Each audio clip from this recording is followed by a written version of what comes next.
You mentioned the technical development of the shoes. From a sort of outsider's point of view, what are they doing to the shoes that's increasing the running time so well?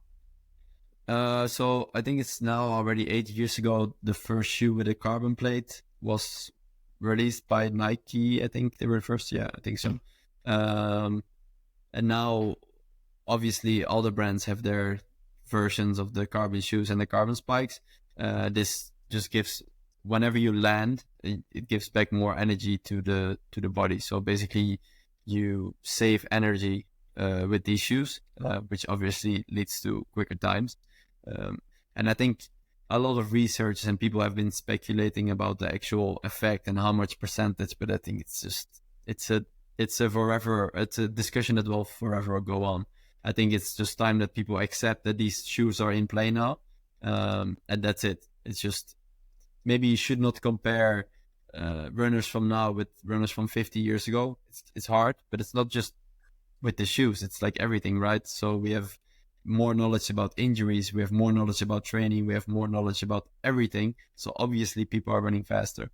So sometimes I get a bit annoyed by reading another article where someone breaks a world record or a national record and they say, it's because of the spikes. Yeah, obviously it's because of the spikes, but also because I have more knowledge than they had 50 years ago. So I think it's more important to just look at athletes relatively to their competitors, and doing well at the championships, and like a golden medal they can never take away from you in that sense. It feels Yeah, a lot yeah. better. Where do you see the sort of the development in athletics in the future coming from? From the tech side, or do you think there might be a real training boom? Because certainly, from a triathlon point of view, this whole new Norwegian method. Everyone's talking about the Norwegian method all the time, and it's just like Yeah. suddenly everyone's doing it, and all the time is getting quicker. Is there like a athletics equivalent? Um, well, I think the Norwegian method in especially distance running is also a bit there. Of course, with the Ingebrigtsen family, they have a very like outspoken method. It's become a bit more known in the last years. I think because my girlfriend is Swedish, so I've been hearing this rumor about the Scandinavian method for, I think I heard it for the first time maybe 8 or 9 years ago. So I've known about it for quite a while, but the articles that were always written about it were always in like in Scandinavian or in Norwegian or in Swedish. So I got up to date, but now I start noticing while I'm training with a French group and like become a bit more Southern European, that they are also starting to know about this method, which is like the double threshold method. So it's like on Tuesdays, or doesn't matter which day, but twice a week you do like a double threshold. So in the morning you do threshold and in the afternoon. And I think it's hard to say. So I think if you follow this method, in my opinion, you have to take the whole package. So you cannot do a little bit of yourself and a little bit of that. Either you take it all in and you do exactly that, or you don't do it at all. That's where I stand a bit with it.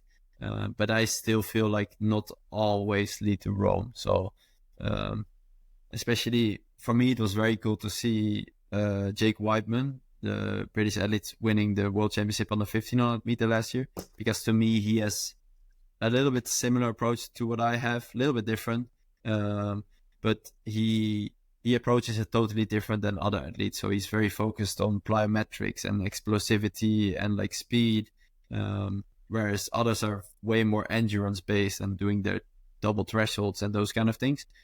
So for me, it was very interesting to see that you can get there with another way.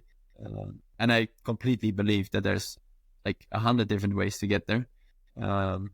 So I would say there is a bit of a trend going on there, but it's hard to say if that in 10 years it might be something else, you know. It's also the people who run the fastest, they make the trends a little bit. Say Jacob was doing, Jacob Ingebrigtsen I'm talking about, was doing some crazy 75K run every Sunday, then people will be doing this, even though maybe for other people it doesn't work. So it's hard to say